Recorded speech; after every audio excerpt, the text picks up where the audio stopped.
Assalamualaikum warahmatullahi wabarakatuh. Saya akan menjelaskan mengenai cara kerja dari mesin Turing. Sebelum mengetahui cara kerja mesin Turing, kita akan menggali terlebih dahulu sejarah dari munculnya mesin Turing. Pada awal abad ke-20, para matematikawan tertarik dengan pertanyaan, apa saja yang dapat kita lakukan dengan matematika? Bukan berdasarkan intuisi atau perasaan saja, tetapi dengan mengikuti aturan yang rumit dan juga ketelitian, atau yang kita sebut sekarang sebuah algoritma. Untuk memahami pengertiannya, kita harus menentukan apa yang akan kita sampaikan melalui program ataupun algoritma. Dan atas dasar inilah Alan Turing muncul dengan konsep gagasan mengenai mesin Turing. Turing berfokus dalam masalah logika formal. Alan Turing muncul dengan gagasan dari segala kemungkinan algoritma atau segala kemungkinan dari mesin. Dengan menunjukkan cara yang sangat umum, yaitu memahami bagaimana isi algoritma atau cara kerja dari sebuah program atau mesin. Inilah yang menjadi alasan dari konsep munculnya mesin Turing. Cara kerja mesin Turing dijelaskan seperti ini. Pertama, dengan menuliskan informasi dalam bentuk kode. Kita ibaratkan sebuah tape yang panjangnya tak berhingga. Mungkin bisa seperti ini bentuknya. Dan dalam tersebut dibagi ke dalam kotak-kotak, dan masing-masing kotak ada yang bernilai 1 seperti ini, ada yang bernilai 0, atau kita tinggalkan beberapa ruang kosong ataupun blank. Sekarang apa yang dilakukan mesin tersebut adalah scanning tape pada satu satuan waktu. Anda bisa membayangkan alat ini sebagai sebuah kotak kecil yang berjalan di atas pita ataupun tape ini. Mungkin di sini juga terdapat roda kecil yang dapat berpindah atau mencari ataupun scan dari nilai kode informasi atas pertanyaan ataupun masalah yang ingin kita pecahkan. Apa yang dilakukan mesin Turing benar-benar sederhana. Gambarannya, jika misalnya kita berada di state nomor 23 sebagai state awal dan kita melihat angka 0, kemudian kita hapus angka 0 tersebut untuk mengubahnya ke angka 1. Kemudian memindahkan satu kotak ke arah kanan. Dan selanjutnya pindahkan ke state nomor 39 sebagai state akhir. Nah, sekarang berada di state nomor 39 yang menjadi state awal kita. Dan kita melihat di situ ada angka 1 di pita tape. Biarkan saja seperti itu karena tidak ada fungsi transisi untuk menulis atau menghapus data. Kemudian pindahkan kotak ke sebelah kiri dan mengubah state menjadi state nomor 20. Instruksi yang benar-benar sederhana. Apa yang dilakukan oleh mesin dimulai dengan pola tertentu, yaitu angka 1 dan angka 0. Kemudian mengikuti aturan-aturan, mengubah string dari angka 1 dan angka 0 ke dalam sebuah string yang berbeda dari angka 1 dan angka 0 juga. Dan akhirnya gerakan mesin menciptakan sebuah state baru dan semuanya selesai. Yang tersisa pada pita ataupun tape yang tadi kita sudah lakukan dengan fungsi transisi adalah jawaban untuk masalah yang kita cari. Sampai kode bernilai angka 1 dan angka 0.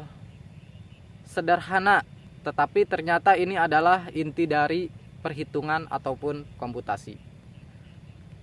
apapun yang dapat dilakukan komputer dalam sistem ini diibaratkan angka 1 dan angka 0 pada tab. Jadi itu sebabnya Turing muncul dengan idenya mesin Turing, yang merupakan cetak biru untuk komputer digital modern. Memanipulasi string komputer dari angka 1 dan angka 0 untuk memecahkan masalah. Ide yang kita temukan di mesin Turing ini benar-benar sederhana, benar-benar begitu kuat. Dalam semua komputer modern pada dasarnya melakukan apa yang mesin Turing lakukan. Kita menggunakan ide ini untuk mengevaluasi kemampuan program komputer modern. Ketika komputer dapat melakukan apa yang dapat dilakukan mesin Turing, kita dapat menyebutnya Turing complete. Entah itu menggunakan bahasa Java, C++, COBOL, Pascal, itu apa yang kita sebut Turing complete. Dan itulah bagian atas ataupun top dari hierarki kemampuan suatu program. Jadi program serumit apapun persis yang dapat dilakukan mesin Turing. Dan sampai sekarang tidak pernah muncul cara ataupun hal-hal komputasi yang dapat melakukan lebih dari apa yang bisa dilakukan mesin Turing. Dan tantangan lain datang dari komputer kuantum yang tampak hampir seperti melakukan hal-hal yang magic atau ajaib. Saya menyimpulkan di sini bahwa komputer kuantum tidak lebih dari mesin Turing, tetapi dapat melakukan hal-hal yang lebih efisien. Misalnya, jika kita meminta komputer klasik untuk menemukan nomor telepon dalam direktori telepon, Anda harus melihat setiap entry satu persatu. Tapi komputer bisa melakukan yang lebih efisien. Saya akan mempraktekkan logika dari mesin Turing. Pertama-tama coba lihat tabel berikut ini. Ya. Di situ merupakan suatu fungsi transisi dari mesin Turing. Langsung saja kita mulai. Kita di sini kita mulai dari start awal, yaitu dari key 0. Key 0 ini ditransisikan ke key 1.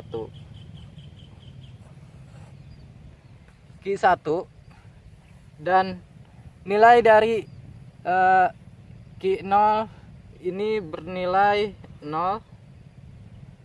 B right.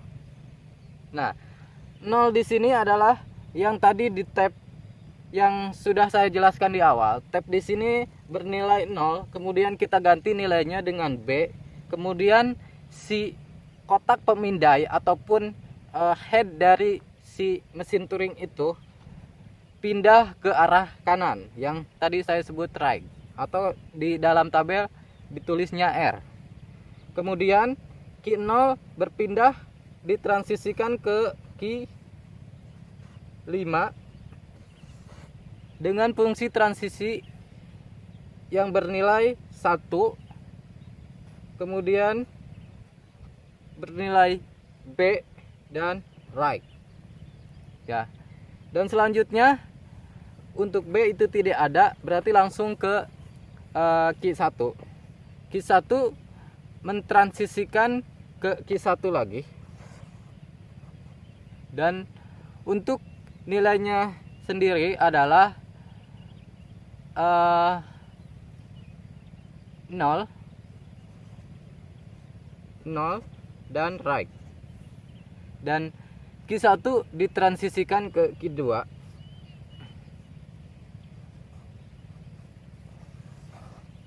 Bernilai 1 garis miring 1 right. Kemudian kita langsung ke key 2. Key 2 mentransisikan masih ke key 2 mentransisikan ke key 3.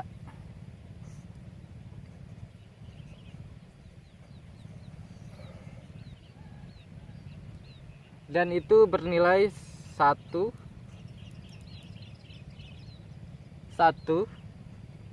right. Kemudian Q2 ditransisikan ke Q4.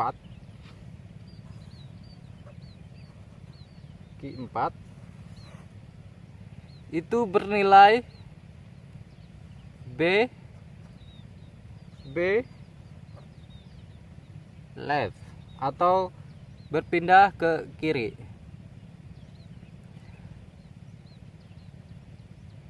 Kemudian yang selanjutnya adalah Q3. Q3 ini pertama ditransisikan masih ke dirinya sendiri, yaitu ke Q3.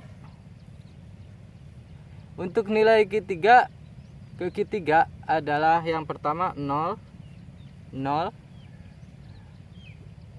left atau kiri, dan yang kedua yang bernilai 1 itu 1 masih left, dan yang terakhir adalah yang bernilai B itu ditransisikan ke Q0, dan ini bernilai B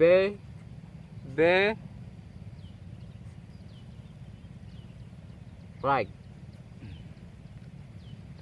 Setelah itu kita lanjut ke Q4. Q4 kita transisikan masih ke dirinya sendiri, yaitu Q4. Q4 bernilai 0 right, left. Kemudian Q4 memiliki nilai 1, kemudian B, dan itu masih ke Q4 dan nilainya left. Setelah itu Q4 menuju Q6. Di sini ada Q6. Q6 itu bernilai 0 atau bernilai B 0 right. Dan yang terakhir itu ada fungsi transisi dari Q5 yang terakhir.